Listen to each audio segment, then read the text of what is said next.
He's a cowboy, he's down on his luck. His pockets are near empty, he's sleeping in his truck. The rodeo next Friday, his bills are past due. How we pay for entries, he ain't got a clue. He's a cowboy, it's his turn to ride. He prays for 8 seconds when they shout outside.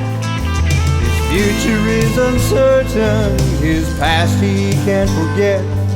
He's just a hard luck cowboy, life hasn't broken yet.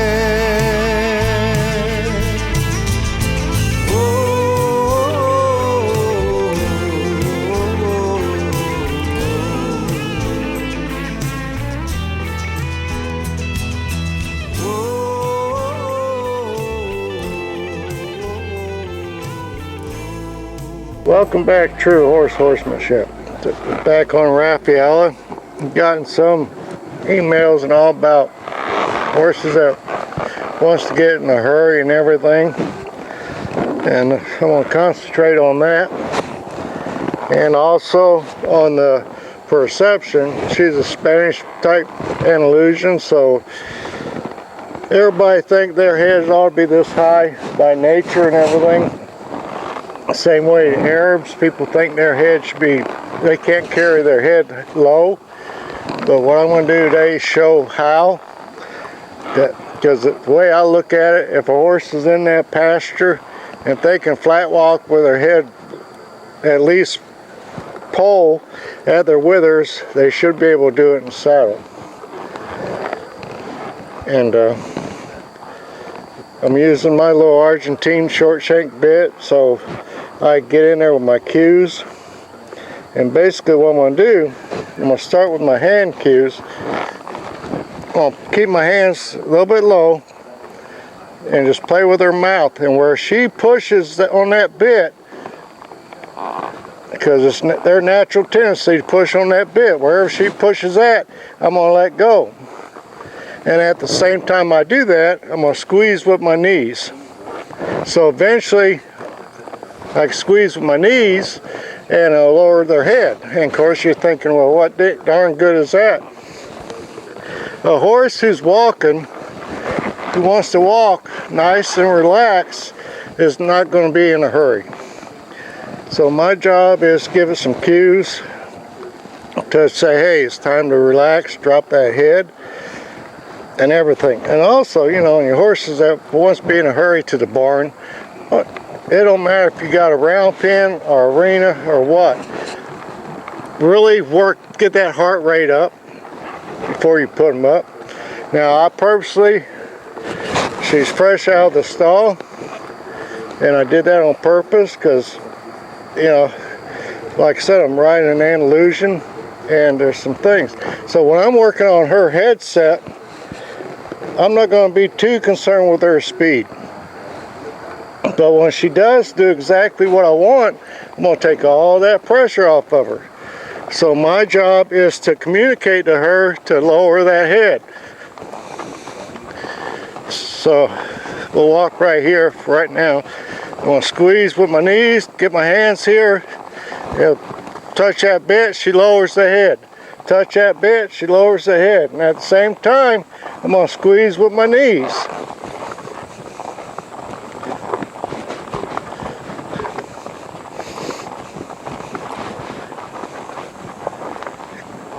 And at some point, and all I'm doing, if you watch my hands, and that's why I like my shank bit, I don't have to really get in there. It's a slight cue. All I gotta do is run my hands here, touch right there, and I go. And I'm not gonna seesaw on them. I hate it when I see people seesaw. I get just as much done. Like I said, every time I touch them reins, I want to touch her mouth. And I'm not going to worry about her speed. One thing I'm concerned about is where that head's at.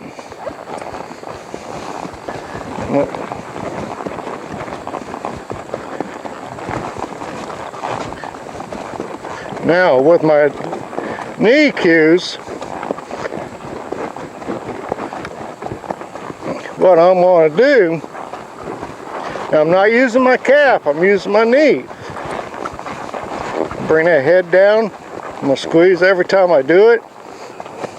Now let's say she started trotting, but she brings that head down. I'm going to quit squeeze. I'm going to keep squeezing until she comes to a walk. But I'm not using my calf. And Cindy asked me a good question, and Ray, who owns this horse, they said, well, what if we want to go faster? I ride forward. See how she just picked up speed? I'm going to ride forward. So we just started at a walk. Or hopefully. Now if you're doing this at home and your horse starts trotting, don't pay any attention. Work that head, work that pole, work that neck. Because you're going to find that now this is an illusion. This is supposed to be a high-headed horse. This horse isn't supposed to be able to walk with his head like where it's at. Now when I'm schooling her, I'm going to this feeding time. I'm going to override her. In other words, I'm going to ride her a little bit lower than I would normally want her to if I'm showing her. Now a horse like her, she knows she's going to come to my hands. So if I want her up higher in frame, I just bring my hands right here. But you know, she's on the vertical and she's softly on the vertical, but her pole is still not much higher than her withers. So like I said, we always start at a walk. So I'm going to grab her mouth, put some pressure there. She pushes it where I want her mouth, I'm going to let go. She pushes down, I'm going to let go. Now some people say, well, isn't that going to teach her how to push on the bit? Well, right there, see, she's not pushing on the bit. She's stopping where that wall's at, basically. So I'm going to let her have her head. So now we're going to ask for a trot. And I'm not going to concern myself with the speed of the trot. Now she gets over abundant,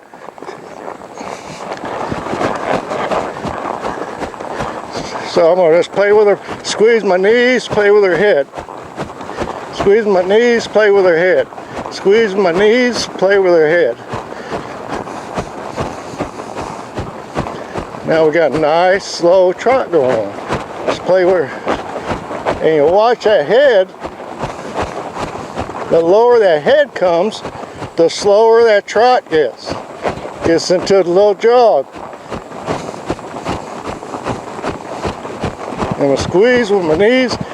And now what I'm squeezing with my knees first. And then I'll touch her mouth. I'll squeeze my knees. Right there, she came down to my knees. With my knees, so I'm going to leave her alone. I'm going to squeeze my knees. Now right there, I stopped her by just squeezing. I squeezed too hard, too fast, too long. So eventually, and she's a hot horse type blood horse, I'll be able to walk, trot, and lope her and lower her head.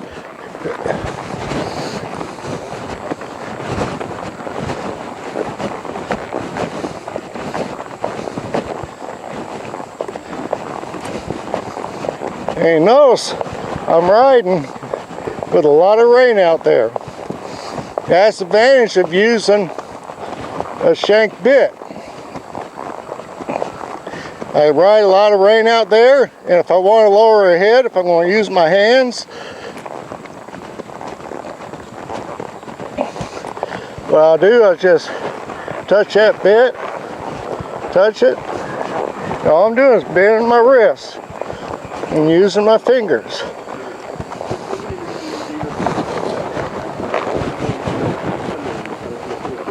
There. So now I can, and eventually I want to be able to do this one-handed and from here. So in other words, get it where you can see me.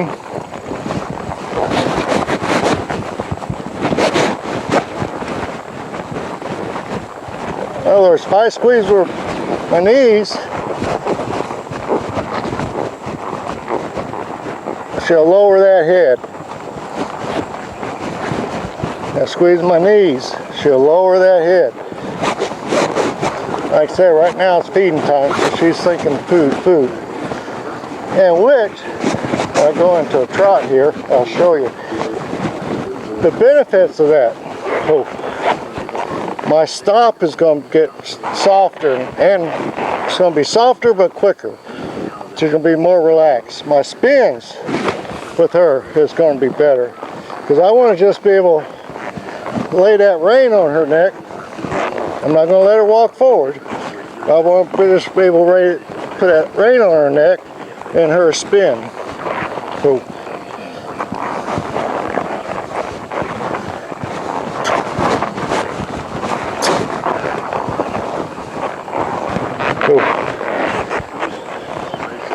we're going to trot her out. And right now, I would demonstrate in a canter, but she's not ready. I'm going to be honest. I'm not going to screw my training up with Raffaella to make a point. And yes, it takes time. But everything I'm doing right now, you can do it on the trail. And all you got to do is bing. I'll do it again. I'm going to touch that mouth. Where she pushes at it, that's where I leave her alone. That's why I'm riding really loose. And with that shank bit, this is where, PC is to ride in a snaffle, O-ring. But I can really get my cues subtle with a short shank. Because she felt that, and I guarantee it on the camera, y'all didn't see it. But if I want to bend my wrist, and you see there's no tension on that. You cannot see no tension hardly on that rein. And I'm getting a reaction. So I leave her alone. I'm getting my positive reaction. I'm going to leave her alone. I'm going to right there play with her. But I'm not seesawing her. I'm just touching her mouth. She pushes forward, and I take that pressure off of her. Right there, the head comes up. I'm going to squeeze my knees first, and that didn't work. I put my hands in there. And, I don't have to keep going in a circle, because I'm going to push her. So when we're doing a movement, she'll keep that head down. It's easy enough to get them to keep that head down on the straight, but I want her to learn if I cue her. So I'm going to just play. I'm using my inside rein to play with that mouth.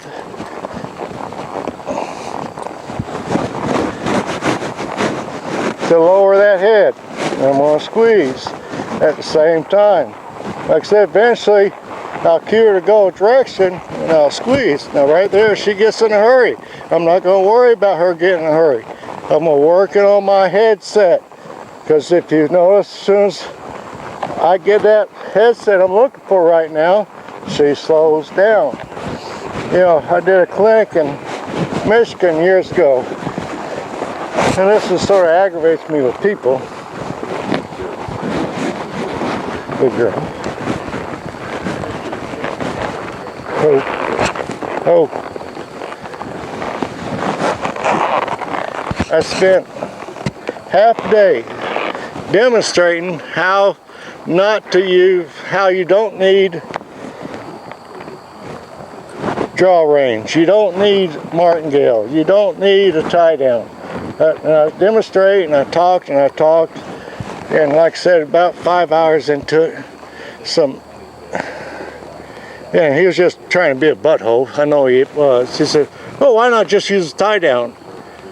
And my exact words, me being me, is, what the hell have you missed? Well, I've been talking about all day. I've talked about how you don't need a tie down or a martingale or draw reins. Learn how to use your hands. And some people say, well, this stuff what you're doing now is for the show ring. This stuff what I'm doing now would benefit a horse that gets in a hurry. Get that head lower, because the more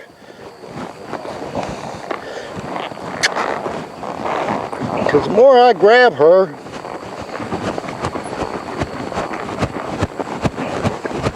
if you look at her stride, her stride shorter, she's got more animation,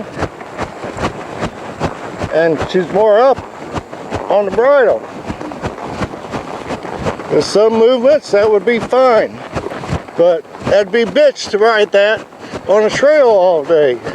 So what do? I squeeze, she lowers her head, and we flat walk. Now this would be a nice riding trail horse. When she gets in a hurry, I just go back. I don't worry about it. Because I lower that head, lowering that pole, she's going to have more extension, but she's not going to be as animated. And in the progress, what we're going to be doing with her, and maybe at some point I'll be able to show you real quick, if I video her again, I'm sure I will somewhere down the line, is a show where I can have two different horses. It's however I want to ride her. If I want to get her head low, and like little one right behind us, I mean Cindy's horse, little Mustang, we can gather him up and he'll canter off real pretty, a lot of animation in his ride and everything. Or if you let him have his head and play with his mouth, he'll drop that nose about that far from the ground and goes in a real slow lope.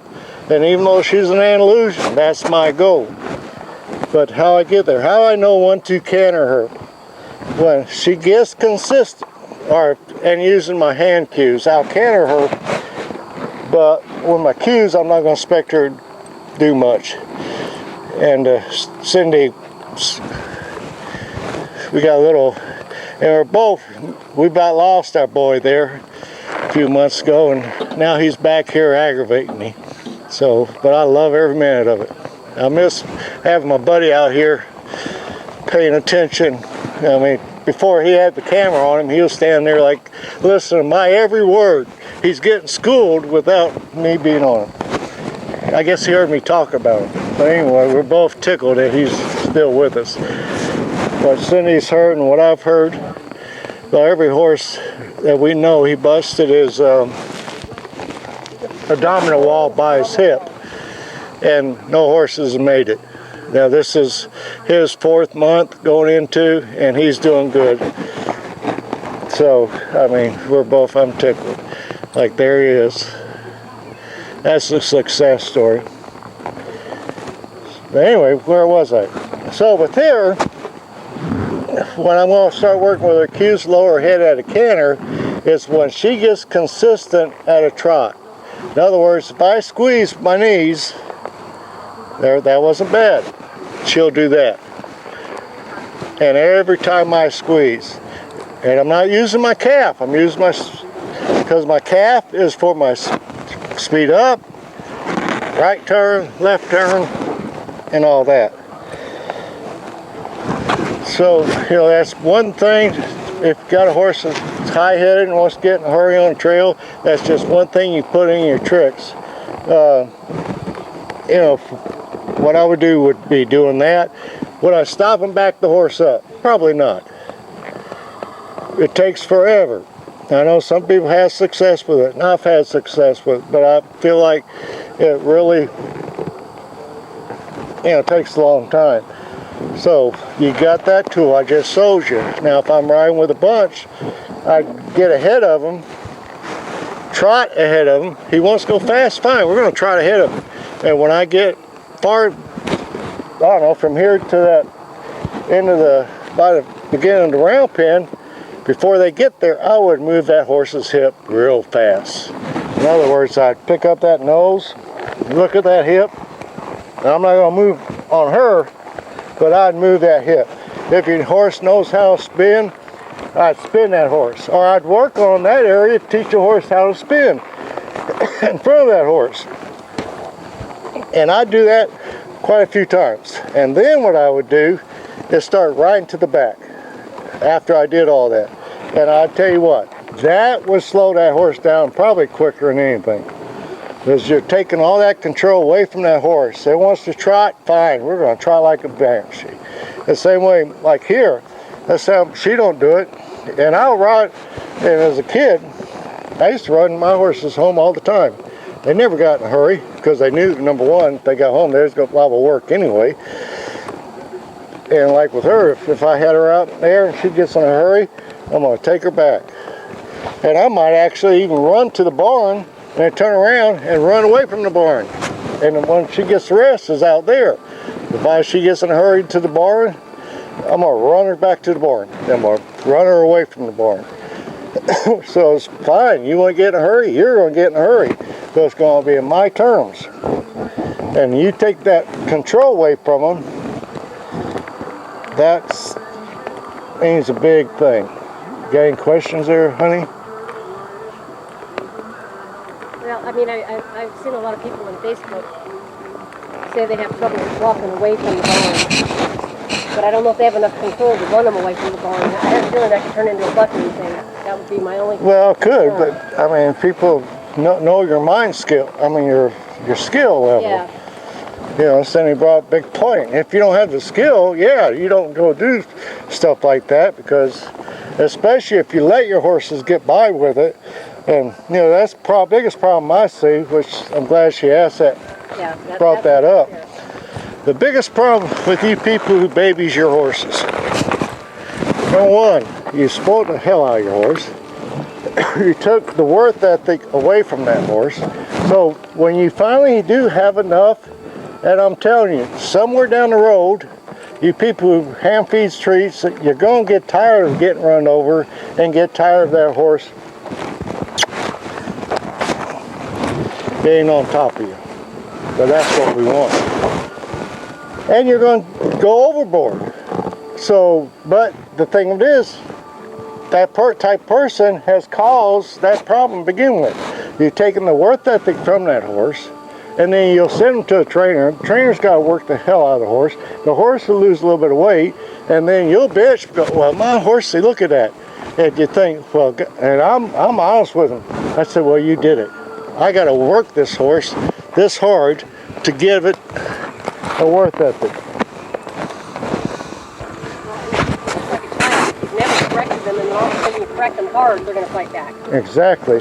Well, I don't know if the camera picked up, but like Cindy said, if you never really correct a horse and all of a sudden you get tired of getting pushed around and you correct a horse, they're going to fight back. They're going to kick you. They're liable to rear. They're liable to start bucking. All them things. So why not appreciate that horse for what it is? Yeah. And no, the horse is going to have quirks like her. She's got quirks. And like for a long time, she'd throw her head. If you watch previous videos when I first started, she'd throw that head. She couldn't stand her hair touch her ears. So what I did, and I even said in the video, what I want to do, nothing. Okay, now look at her. She don't have throwing that head. I ignored the problem, and it went away. So anything, like I said, this is just one more thing you put in your tool box. Cindy's thinking, I'm looking at her. She is your voice out there. She comes up with some good thoughts. So with that said, as I always say, be true to the horse, they'll be true to you, and be true to yourself. Okay, so let's say you do have a horse that you can't get away, but you've never corrected it, so that's not the time to do it. What do you do? How do you work with that horse first in an arena? You don't want to correct the horse out. You can edit this. You've not corrected your horse, you're sick and tired of it, and the horse explodes and you get bucked off. Yeah. Okay, So now let's go back to basics. What is it you need to do? You've got to establish the leadership. Yeah, you go back. That's one time you go back on the ground. Start over. You get home first. Right. Get to safety. Get home first. And do not work that horse that moment. Some people say, well, you just got bucked off, so you better cowgirl up or cowboy up and get on that horse. Sometimes that's not the time to do it because you're mad. You're upset. So if that horse just flinches wrong now, you're going to get after it. So take it home. Next day or so, start with your groundwork. Get that hip. Move that hip, as I say. Control them feet. Once you get control of them feet, then you go back. And just take your little steps. Okay, I just So, had to. well, Cindy jumped in there, but that's fine. I knew her mind was working. I could see it in her eyes. So, excuse me. So, honey, flip the switch. And she'll come up with something after we go in the house. Anyway, as I always say, be true to a horse. They'll be true to you. First and foremost, be true to yourself and know your limitations. And with that, to my kids, my grandkids, special person out there, watch they lay. Kate and 8, God bless, take care.